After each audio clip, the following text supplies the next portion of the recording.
The Feast of St. Francis usually always falls on October the 4th, but an increasing number of parishes transfers that feast to Sunday. And being a Franciscan parish at St. Joe's, we do exactly the same thing. Many of you have, I'm sure, seen icons. There's one there, there's one there. Jeff brought another picture of St. Francis weeping that we got many, many years ago. I lost mine over the years, but Jeff was a good steward of that one, and he kept it. And there's always a beauty about St. Francis. The statues and the icons are pleasant enough. You'll see one in the hallway. Michael has it surrounded with little sparrows. And we have one going out to the smoking area, and I think he's got a rabbit on the side of him. He's always associated with animals.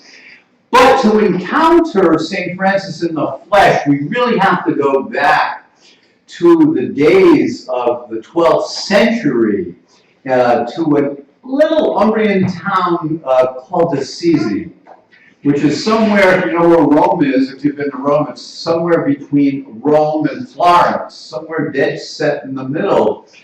Assisi sits on a hill, and it's obvious that the roads were planned out well before there were any cars, because you really can't take your car up there. The streets are really so narrow and cobblestone. So you have to park, like much of Europe, the old parts of Europe, down and then climb the mountain or the hill where Assisi is on your own.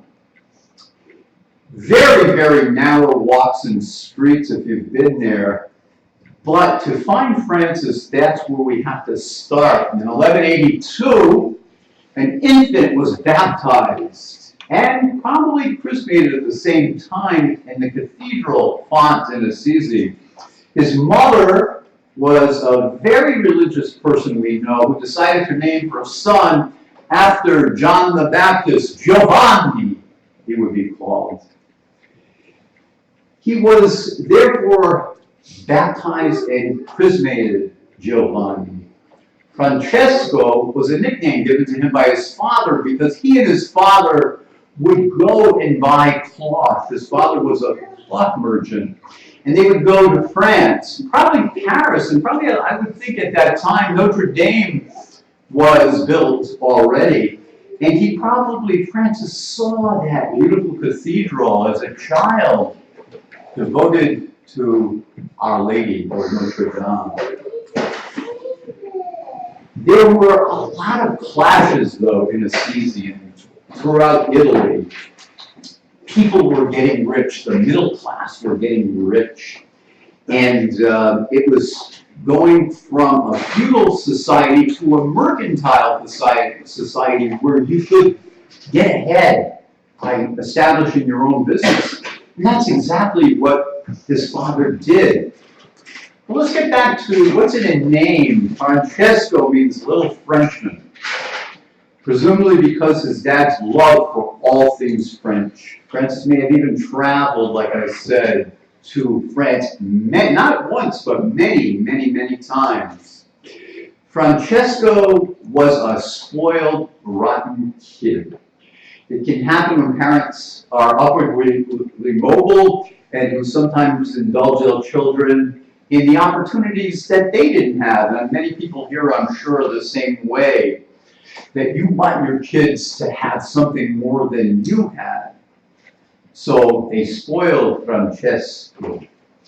Francis, though, had his own mind. Even as a young man growing up, he wanted to be a knight. And in those days, during the Middle Ages, compared to the Dark Ages, there was a group of men called knights. And we see it in many, many programs on television. It's something that people love watching, the knights of the Middle Ages.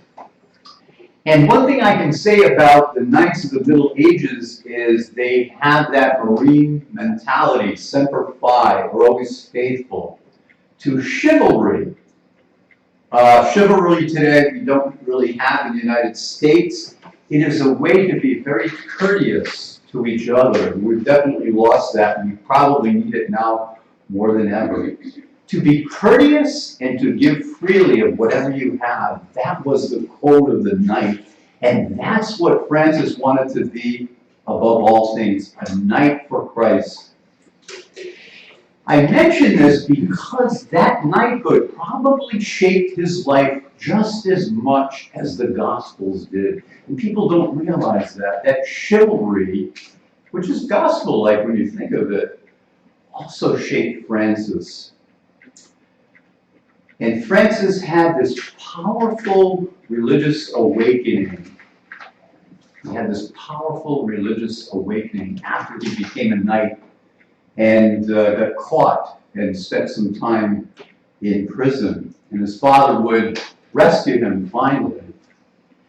While praying, though, after he was released, he was praying at a chapel called San Damiano.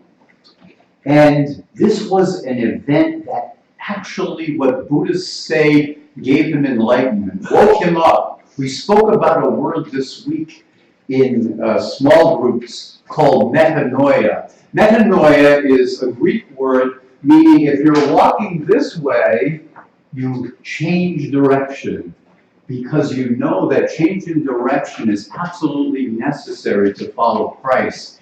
And Francis did that. When he heard, and there's a good copy of if you look in the back of the chapel, of the crucifix at San Damiano, which is more an icon than an actual crucifix as we have here. But that crucifix spoke to Francis and asked him, in a time when the church was as corrupt as it is now, where they were selling indulgences, when they were just so corrupt with wealth, he heard Christ say, Francis, build or rebuild my church. And Francis did that.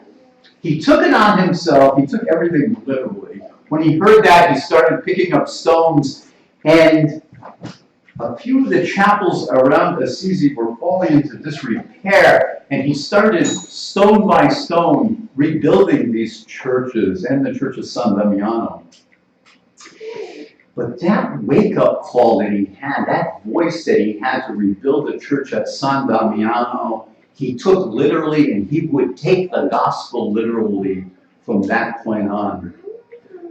The moment of ultimate conflict came, though, in his life when he started giving his father's money away and cloth from the shop. The father didn't really like that too much, and they had a little bit of a head clash. That was his big conflict, where he had to say, our Father who art in heaven was more important than the actual earthly father. And the sad thing is we don't know, but they never made amends for that. And I think that Francis's father has always been demonized throughout history.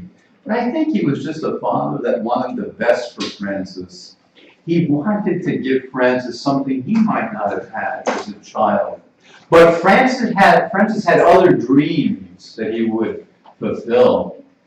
Francis would become, I believe, the second Christ. Not the fact that he is anything like Christ, but his life was very much the life of Christ. We'll never get another Jesus. There's only one Christ who came to us. But his way of life, his understanding of poverty would change the church. Even to today, it would change the church. The problem is that the father and son really didn't see eye to eye. But I really believe, as they both passed into heaven, and I'm sure that Francis's dad also went to heaven, that they made amends finally. I couldn't imagine otherwise. But moments like this in our life, having clashes with our family, whether it's father and son or daughter and mother, happen all too frequently. We want our kids to have the best, and a lot of times we want to mold our own kids to our own image, and we see it an awful lot. But our children have to be raised well, but they also have a soul and a life that is theirs alone. We can guide them in one direction or the other, but don't ever steal their dreams.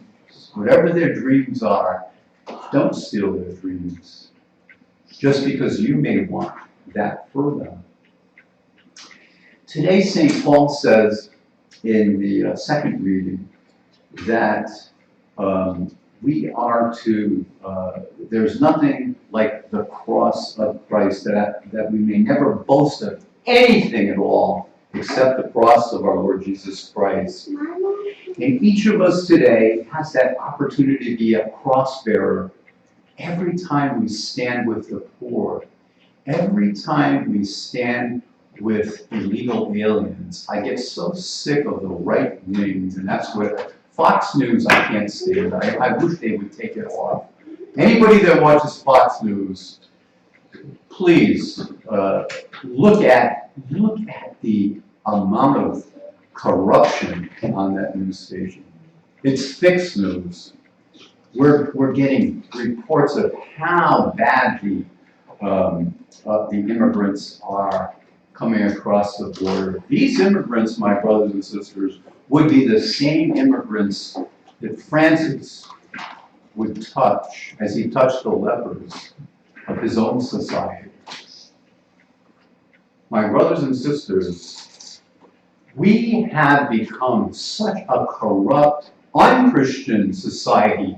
Even the evangelicals who claim to be Christians, I swear to God, they do not follow Matthew at all. Matthew's telling us in the Beatitudes what to do. It's a sin. It's a sin. It really is. We need to change that. That doesn't mean letting everybody come over the border, but it also means to treat people justly, to treat people with compassion, as our Lord Jesus Christ would. This evangelical craziness is nothing Christian about it. And Fox News, my brothers and sisters, there's nothing, that there are people who go on there who are Christian. But my brothers and sisters, these are not Christians. These are not people following the Beatitudes of what Jesus has taught us. So I would ask anyone watching that crazy station to change it. As instruments, each one of us, as instruments of Christ's peace, we are to understand those, try to understand and help those who are less fortunate than we are. That means we're called to pray that prayer of St. Francis. Lord, we're just saying it, Lord, make me an instrument of your peace. Not just pray it, that's easy. Praying any prayer is the easiest thing in the world. Praying the Our Father is the easiest thing, the Hail Mary. The peace prayer of St. Francis. All these prayers are very easy to do, but much more difficult to make active in our life. Lord, make me an instrument of your peace. Lord, are we that instrument of peace as United States citizens today? I fear not. Where there is sadness, are we bringing joy? There are people in our government who will pay one day for their actions when they meet their Maker. And they will meet their Maker. No one gets out alive. Not one of us. They will pay for the way that they treat the poor, the way they treat the downtrodden. So today, let us not only say the peace prayer of St. Francis using words, but let us put our life down on the line, following that peace prayer of St. Francis. And if you don't know the whole thing, I don't know how many times that we're going to sing it today at Mass. I didn't work. Michael usually puts the peace prayer at least 1 or 2 times. Listen to that peace prayer. And just don't let the words fly out of your mouth, and that's the end of it. But put some of those items to work. That's the most important part of praying, is putting this to work. It's easy to pray. Anybody can pray. I can teach a parakeet to pray. However, to do what is in that prayer, that's the most difficult part.